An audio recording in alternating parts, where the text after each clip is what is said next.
भरूच की faith Calorie school का नाम तो सबने सुना ही होगा, पर क्या आपको पता है कि ये स्कूल स्टूडेंट को लीड एजुकेशन देता है। फेथ कैलरी स्कूल भरूच 1999 से नए एजुकेशन बेंचमार्क सेट करते आए हैं, जहां पढ़ाई सिर्फ बुक्स तक लिमिटेड नहीं है, बल्कि स्टूडेंट को फ्यूचर रेडी बनाया जाता है। यहाँ प्ले ग्रुप से लेकर 12 साइंस तक मिलता है लीड एजुकेशन, जो स्कूल को ट्रांसफॉर्म करता है इनटू वर्ल्ड क्लास इंस्टीट्यूशन, जैसे international level education, smart classroom with audio visuals, multi-modal ways of teaching, books with digital visualization, activity-based learning, advanced science and computer labs, model library, expert और supportive teachers, interactive teaching with strong discipline। और academics के साथ साथ ये focus करते हैं holistic learning, discovery and discussion based learning, problem solving and key concept understanding पर। यहाँ extra curricular activities भी होती है और कैंपस है fully secured with CCTV surveillance। और एडमिशन के लिए पर्सनल गाइडेंस चाहिए तो यहाँ का डेडिकेटेड एडमिशन हेल्प डेस्क हर स्टेप पर मदद करेगा।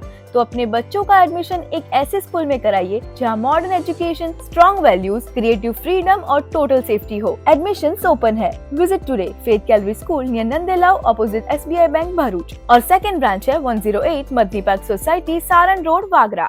ભારતમાં કોરોનાએ ફરી એકવાર પગ પેસારો કરતા જ અમદાવાદમાંથી કોરોના પોઝિટિવ દર્દી મળી આવતા જ ગુજરાતના અન્ય જિલ્લાઓની હોસ્પિટલોમાં પણ કોવિડ વોર્ડ તૈયાર કરવામાં આવી રહ્યા હોય, જેના ભાગરૂપે ભરૂચમાં સિવિલ હોસ્પિટલમાં પણ કોવિડ દર્દીની સારવાર સમયસર થઈ શકે તે માટે તમામ સુવિધાઓ સાથેના આઇસોલેટ બેડો તૈયાર કરાયા હોવાની માહિતી હોસ્પિટલ તરફથી મળી રહી છે। ગુજરાતમાં કોરોનાએ પુનઃ ઉછાળો મારતા લોકોની ચિંતા વધી છે।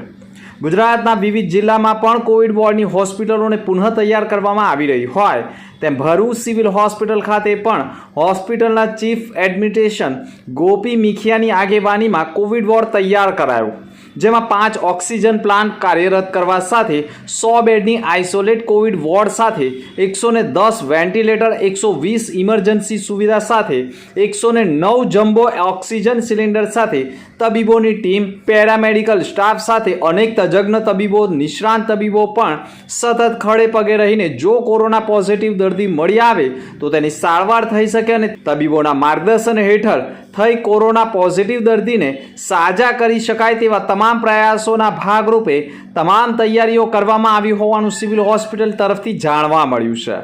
ભરૂચ જિલ્લામાં કોરોના પ્રથમ વેવમાં કોરોના પોઝિટિવ દર્દીના મોત થતાં તેમના અંતિમ સંસ્કારને લઈ ભારે હાલાકી ભોગવવી પડી હતી અને ત્યારબાદ ભરૂચ જિલ્લામાં અંકલેશ્વરના દક્ષિણ છેડા ઉપર નર્મદા મૈયા બ્રિજની નીચે કોવિડ સ્મશાન પણ ઊભું કરવામાં આવ્યું છે અને હજુ પણ આ કોવિડ સ્મશાન કાર્યરત છે, જેના કારણે અંતિમ સંસ્કાર માટે પણ કોઈ જ તકલીફ ન થાય તેવા તમામ પ્રયાસો પણ તંત્ર દ્વારા કરવામાં આવી ગયા છે। ભરૂચના આમોદમાં નાગ અને નાગન પ્રણય ફાગ ખેલતા દ્રશ્યો વિડીયોમાં કેદ થયા છે। આમોદના વાવડી ફરિયાદથી કોર્ટના મુખ્ય માર્ગ પર આવેલ વાડીમાં નાગ અને નાગનનો વિડીયો વાયરલ થયો હતો। આ અંગે સ્થાનિકોએ જીવદયા પ્રેમીઓને જાણ કરતા જીવદયા પ્રેમીઓએ નાગ અને નાગનનું રેસ્ક્યુ ઓપરેશન હાથ ધર્યું હતું। નાગ અને નાગનને પકડી તેને સુરક્ષિત સ્થળે છોડી મૂકવાની જીવદયા પ્રેમીઓએ તજવીજ હાથ ધરી હતી। અત્રે ઉલ્લેખનીય છે કે તાજેતરમાં વરસેલ કમોસમી વરસાદના પગલે સરીસૃપો દરમાંથી બહાર આવતા હોય છે, ત્યારે આ પ્રકારના દ્રશ્યો ઠેર ઠેર જોવા મળી રહ્યા છે। ભારત સરકારના એક વૃક્ષ માં કે નામ અભિયાન હેઠળ ગુજરાતમાં અમૃત મિશન તથા નેશનલ અર્બન લાઇવલીહુડ મિશન અંતર્ગત વુમન ફોર ટ્રી કાર્યક્રમનો પ્રારંભ કરવામાં આવ્યો છે। ભરૂચ નગરપાલિકા દ્વારા આ કાર્યક્રમનો શુભારંભ પ્રમુખ વિભૂતિ યાદવના હસ્તે કરવામાં આવ્યો હતો। આ યોજનાનો હેતુ શહેરોમાં વૃક્ષારોપણને પ્રોત્સાહન આપવાનો તથા મહિલાઓના સક્રિય ભાગીદારી દ્વારા શહેરને હરિયાળું બનાવવાનો છે। મહિલાઓના મંડળોને એકત્રિત કરી શહેરના વિવિધ વિસ્તારોમાં વૃક્ષોનું રોપણ અને તેના જતન માટે જવાબદારી આપવામાં આવી છે। આ કામગીરી માટે નગરપાલિકા દ્વારા મહિલાઓને વળતર પણ ચૂકવવામાં આવશે। આ પ્રસંગે ઉપપ્રમુખ અક્ષય પટેલ, કારોબારી અધ્યક્ષ હેમેન્દ્ર પ્રજાપતિ તથા અન્ય અધિકારીઓ ઉપસ્થિત રહ્યા હતા। મહિલાઓને ઉત્સાહિત કરી આ અભિયાનને સફળ બનાવવા સહકાર આપવાની અપીલ પણ કરવામાં આવી હતી।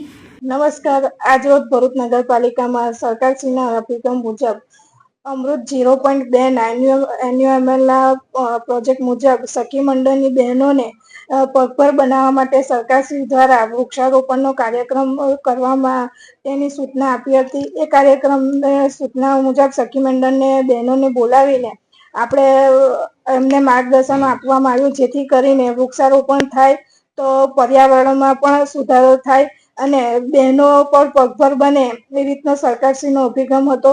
અને બહેનોને માર્ગદર્શન આપી અને એમને કીટ વિતરણ પણ કરવામાં આવ્યું છે, જેથી કરીને બહેનો વૃક્ષોને રોપી અને એમનું જતન કરશે અને સરકારશ્રી દ્વારા એમને ભથ્થું પણ ચૂકવવામાં આવશે. ભરૂચ જિલ્લા પંચાયતના સદસ્યો દ્વારા સૂચવાયેલા વિકાસ કાર્યો ટૂંક સમયમાં શરૂ કરવામાં આવશે. આરોગ્ય, ખેતીવાડી, જાહેર બાંધકામ, શિક્ષણ, સમાજ કલ્યાણ તથા મહિલા અને બાળ વિકાસ જેવા મુખ્ય ક્ષેત્રોમાં ઝડપી અને ગુણવત્તાસભર કામગીરી માટે સંબંધિત શાખાધિકારીઓને જરૂરી સૂચનાઓ આપવામાં આવી છે. સત્ર દરમિયાન વધુમાં વધુ ગ્રામ્ય વિસ્તારોના સર્વાંગી વિકાસને ધ્યાનમાં લઈ નાણાં વર્ષ 2025-26માં નવી 109 ગ્રામ પંચાયતોની રચના કરવાની જાહેરાત પણ કરવામાં આવી છે. હાલ આ માટેની ટેન્ડર પ્રક્રિયા ચાલી રહી છે અને સંપૂર્ણ થતાં જ આ તમામ પંચાયતોના ખાતમુહૂર્ત કાર્યક્રમો સમય મર્યાદામાં યોજાશે. અધિકારીઓ, પદાધિકારીઓ અને પંચાયત સભ્યો દ્વારા તે દિશામાં તમામ પ્રયાસો હાથ ધરવામાં આવી રહ્યા છે, જેથી ભરૂચ જિલ્લાને વધુ સારી આરોગ્ય સેવાઓ, શિક્ષણ અને માળખાગત સુવિધાઓ પ્રાપ્ત થાય.